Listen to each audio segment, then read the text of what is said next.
महत्वाची बातमी। देवदर्शन करून फुटीर खासदार ओमराजे निंबाळकर धाराशिवकडे रवाना झाले। उद्धव ठाकरे यांचा आज ओमराजे निंबाळकरांच्या मतदारसंघात दौरा आहे। ओमराजे निंबाळकर मतदारसंघात आल्यावर पदाधिकाऱ्यांसोबत संवाद साधणार आहेत। ठाकरेंच्या दौऱ्यानंतर ओमराजे निंबाळकरांची मतदारसंघात बैठक होईल।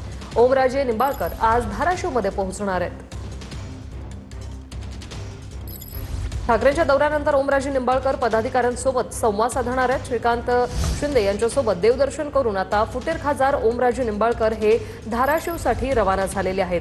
ओमराजे निंबाळकर हे मतदारसंघात आल्यावर पदाधिकाऱ्यांशी संवाद साधतील। आज उद्धव ठाकरे यांचा ओमराजे निंबाळकर यांच्या मतदारसंघात दौरा आहे। येथे ते सभा देखील घेणार आहेत आणि उद्धव ठाकरे यांची तोफ जी आहे ती आज ओमराजे निंबाळकर यांच्या विरोधात धडाडणार आहे। फुटीर खासदारांच्या मतदारसंघात उद्धव ठाकरे हे दौरे करतायत। आज धाराशिवचा दौरा आहे आणि त्यात उद्धव ठाकरे काय बोलणार याकडे सगळ्यांचं लक्ष लागलंय। मात्र आजच ओमराजे निंबाळकर देखील धाराशिवमध्ये त्यांच्या मतदारसंघात पोहोचणार आहेत। ठाकरेंच्या दौऱ्यानंतर ओमराजे निंबाळकर मतदारसंघात बैठक घेणार आहेत। ही दोन दृश्य आपण पाहतोय। ओमराजे निंबाळकर देवदर्शनानंतर धाराशिवकडे आता रवाना झाले। ठाकरेंच्या दौऱ्यानंतर ते पदाधिकाऱ्यांसोबत बैठकही घेणार आहेत। तर दुसरी दृश्य ती म्हणजे ठाकरेंच्या दौऱ्याचा आजचा दुसरा दिवस आहे। ओमराजे निंबाळकरांविरोधात उद्धव ठाकरे यांची तोफ आज धडाडणार आहे। त्यांच्या स्वागताचे बॅनर्स ठिकठिकाणी लागलेले आहेत आणि थोड्याच वेळात त्यांच्या सभेला देखील सुरुवात होणार आहे। उद्धव ठाकरे आज काय बोलतात हे याच्याकडे लक्ष असणार आहे।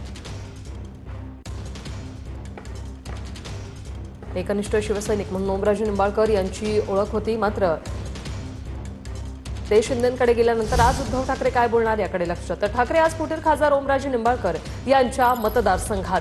उद्धव ठाकरे यांची तोफ आज धाराशिवमध्ये धडाडणार आहे।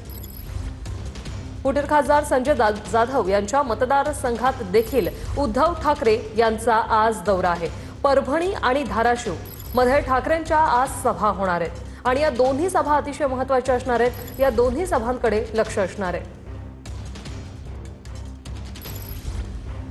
फुटीर खासदार संजय जाधव यांच्या मतदारसंघात देखील उद्धव ठाकरे यांचा दौरा।